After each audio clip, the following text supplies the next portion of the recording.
Hi friends, ಮನೆಗೆ ಯಾರಾದರೂ ನೆಂಟರು ಬಂದಾಗ ಬೇಗ ಆಗುವಂಥ ರೆಸಿಪಿ ಇದು. ಬರೀ ಮೂರೇ ಐಟಮ್ಸ್ ಸಾಕು.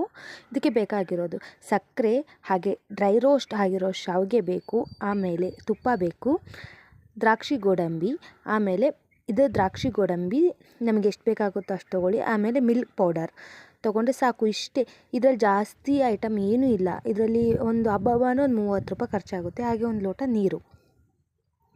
ಈ ಡ್ರೈ ರೋಸ್ಟ್ ಆಗಿರುತ್ತಲ್ಲ ಈ ಶಾವಿಗೆನ, ಇದನ್ನು ತೊಗೊಂಡ್ರೆ ಭಾಳ ಚೆನ್ನಾಗಿ ಇರುತ್ತೆ. ಹಾಗೆ ಇದು ತುಪ್ಪ, ಇವು ನೋಡಿ ದ್ರಾಕ್ಷಿ ಗೋಡಂಬಿ ನಮಗೆ ಎಷ್ಟು ಸಿಗುತ್ತೋ ಅಷ್ಟು ಸಾಕು.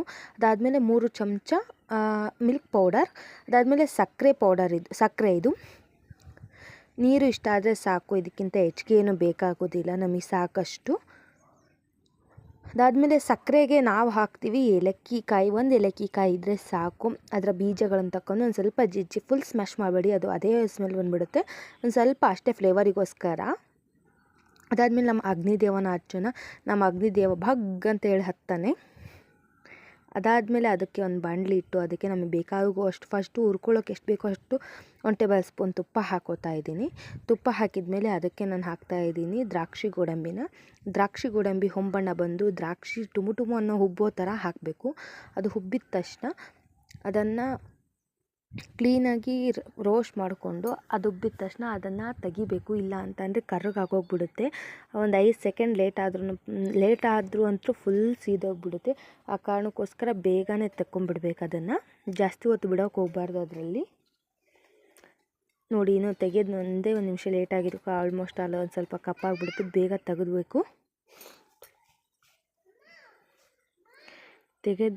ತೆಗೆದು ಅದಾದಮೇಲೆ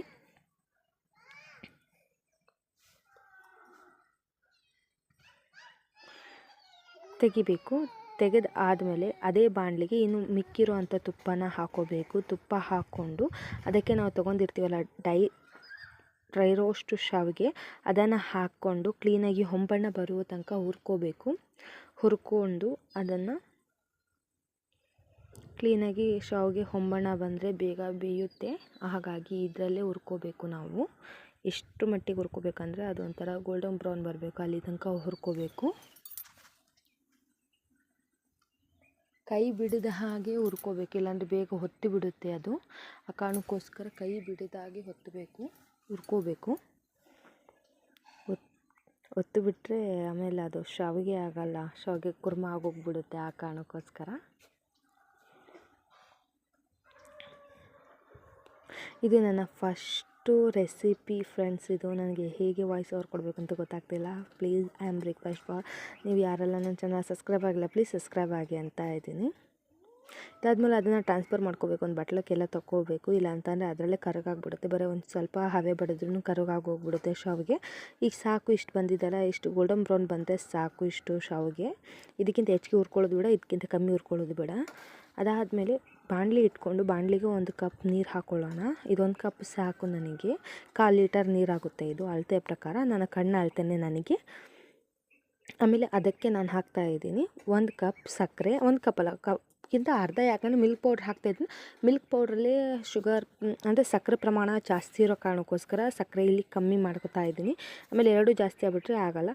ಅದಾದಮೇಲೆ ಅದೇ ಲೋಟ ಇಟ್ಕೊಂಡು ಅದಕ್ಕೆ 3 ಟೇಬಲ್ ಸ್ಪೂನ್ ಮಿಲ್ಕ್ ಪೌಡ್ರ್ ತೊಗೊಂಡಿದ್ನಲ್ಲ, ಆ ಮಿಲ್ಕ್ ಪೌಡ್ರನ್ನ ಹಾಕಿಬಿಟ್ಟು ಆ ಸಕ್ಕರೆ ಪಾಕ ಏನು ನಾನು ಕುದಿಯೋಕೆ ಇಟ್ಟಿದ್ನಲ್ಲ ಅದೇ ನೀರನ್ನ ಇದಕ್ಕೆ ಸುರ್ಕೋತಾ ಇದ್ದೀನಿ. ಹಾಗಾದರೆ ಬೇಗ, ಯಾಕಂದರೆ ಹಾಲು ಮಾಡ್ಕೊಳೋಕ್ಕಿಂತ ಮುಂಚೆ ನಾವು ನೀರನ್ನ ಹಾಕ್ಕೋಬೇಕಾಗಿತ್ತು. ಆ ಕಾರಣಕ್ಕೋಸ್ಕರ ಅದನ್ನೇ ಹಾಕ್ಕೊಂಡು ಮತ್ತೇನು ಹೆಚ್ಚಿಗೆ ಬೇಡ ಅಂತ ಹೇಳ್ಬಿಟ್ಟು ಅದೇ ನೀರನ್ನೇ ಮಾಡ್ತಾಯಿದ್ದೀನಿ.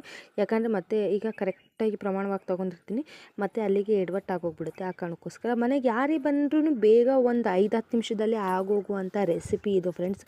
ಇದು ಹಬ್ಬ ಅಂದರೆ ಒಂದು 20-30 ರೂಪಾಯಿ ಅಷ್ಟೇ ಖರ್ಚು ಅಂತ ಏನಿಲ್ಲ. ಇದರಲ್ಲಿ ಬರೋದು ಒಂದು ಶಾವಿಗೆ ಪ್ಯಾಕೆಟ್ ತೊಗೊಳೋದು ಒಂದು, ಅದು ಬಿಟ್ಟರೆ ಬಾದಾಮಿ ಅವು ಅಷ್ಟೇ, ಗೋಡಂಬಿ ದ್ರಾಕ್ಷಿ ಇವಕ್ಕಷ್ಟೇ ನಾವು ಇನ್ವೆಸ್ಟ್ ಮಾಡಬೇಕಾಗುತ್ತೆ, ಇನ್ನೇನು ಇಲ್ಲ. ಬೇಗನೆ ಆಗೋಗ್ಬಿಡುತ್ತೆ. ಇದ್ರ ಜೊತೆ ಒಂದು ಸೊಪ್ಪಿನ ಸಾಂಬಾರು, ಇಲ್ಲ ಅಂತಂದರೆ ರಸಮ್ಮು, ಅನ್ನ ಮಾಡಿಬಿಟ್ರೆ ಫುಲ್ ಊಟ ಸಖತ್ತಾಗಿರುತ್ತೆ. ನಮ್ಮ ಮನೇಲಂತೂ ನಮ್ಮ ಪಾಪುಗಳು ಜಾಸ್ತಿ ಇದನ್ನೇ ಕೇಳೋದು, ನಾನು ಆವಾಗಲೂ ಇದನ್ನೇ ಮಾಡ್ತಾಯಿರ್ತೀನಿ. ಅದಾದಮೇಲೆ ಅದಕ್ಕೆ ಶಾವಿಗೆ ಹಾಕ್ಕೊಂಡು ಕ್ಲೀನಾಗಿ ಕುದಿಸ್ಕೋಬೇಕು. ಒಂದು ಸ್ವಲ್ಪ ಹಿಂಗೆ ಮುಟ್ಟಿದ್ರೆ ಒಂದು ಸ್ವಲ್ಪ ಫುಲ್ ಆಗಬಾರ್ದು. ಯಾವತ್ತು ಪಾಯಸಕ್ಕೆ ನಾವು ಫುಲ್ ಬೇಯಿಸ್ಕೊಂಡ್ರೆ ಅದ್ರ ರುಚಿ ಸಿಗೋಲ್ಲ. ಒಂದು ಸ್ವಲ್ಪ ಅರ್ಧಂಬರ್ಧ ಗಂಟು ಅಂತಾರಲ್ಲ, ಆ ಥರ ಬೇಯಿಸ್ಕೋಬೇಕು. ಆ ಥರ ಬೇಯಿಸ್ಕೊಂಡು ಅದನ್ನು ಕ್ಲೀನಾಗಿ ಬಿಟ್ಕೊಂಡು ಅದಕ್ಕೆ ನಾನೀಗ ಮಾಡ್ಕೊಂಡಿದ್ನಲ್ಲ ಅದು ಹಾಲು ಯಾವ ಮಿಲ್ಕ್ ಪೌಡರು ಬೇಡ, ಈ ಮಿಲ್ಕ್ ಮೇಡ್ ಹಾಕ್ತಾರಲ್ಲ ಅದು ಅವಶ್ಯಕತೆಯೇ ಇರಲ್ಲ ಇದ್ರ ಮುಂದೆ, ಅಷ್ಟು ಚೆನ್ನಾಗಿರುತ್ತೆ ಇದು. ಅದನ್ನು ಹಾಕ್ಕೊಂಡು ಕ್ಲೀನಾಗಿ ಕೈ ಆಡಿಕೊಂಡು, ಅಂದರೆ ಬೇಗನೆ ಆಗೋಗ್ಬಿಡುತ್ತೆ ಫ್ರೆಂಡ್ಸ್. ಭಾಳ ನಾನು ಏನು ವಿಡಿಯೋ ಮಾಡ್ತಾಯಿದ್ದೀವಿ ಅಂತ ಲೇಟ್ ಆಗುತ್ತೆ ಹೊರತು ಮಾಡಬೇಕಾದ್ರೂ ಭಾಳ ಬೇಗನೆ ಆಗೋಗ್ಬಿಡುತ್ತೆ. ಅದಕ್ಕೆ ಹುರಿದಿಟ್ಕೊಂಡಿರೋಂಥ ದ್ರಾಕ್ಷಿ ಗೋಡಂಬಿನ ಹಾಕ್ಕೋತಾ ಇದ್ದೀನಿ. ಹಾಕೊಂಡ್ಮೇಲೆ ಮುಗಿದೇ ಹೋಯ್ತು, ಇಷ್ಟೇ. ಅದು ಏನೂ ಲೇಟು ಆಗೋದೇ ಇಲ್ಲ, ಇದು ಅಷ್ಟು ಬೇಗನೆ ಆಗೋಗ್ಬಿಡುತ್ತೆ.